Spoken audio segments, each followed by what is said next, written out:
And Governor, he never says it to your face. I always bring it back to this.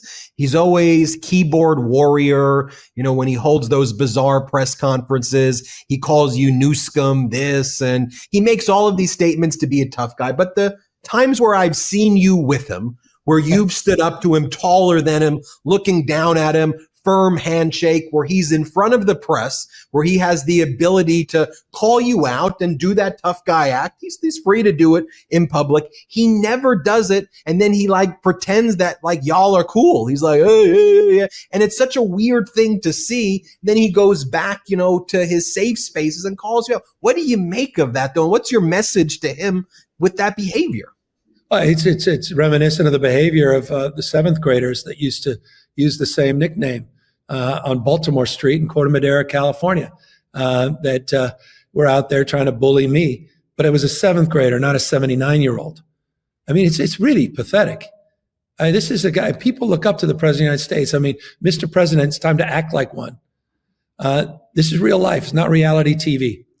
And you got to model better behavior.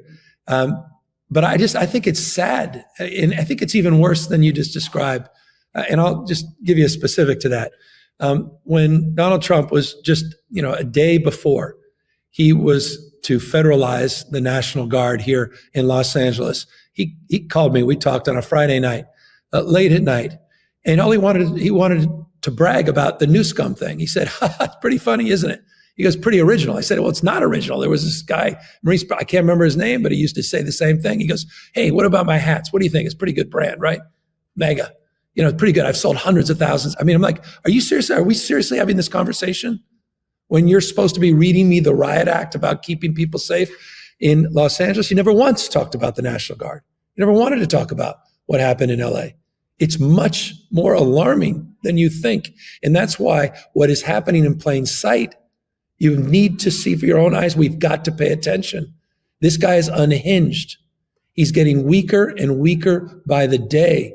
You saw that with the new inflation numbers that came out, the wholesale numbers that came out today. You're seeing that with an economy that's slowing down. You see that with the crony capitalism, where he's extracting and nationalizing businesses, socializing, dare I say, some of America's most iconic businesses, and doing 15% extractions. Ask NVIDIA how that feels. Look what's happening in this country to truth and trust. He's trying to censor historical facts. He's trying to rewrite history in the Smithsonian's. This is one of the great grafts and the great corruption that we've ever seen in U.S. history. Billions of dollars have been fleeced from the American people, and it's right in front of us.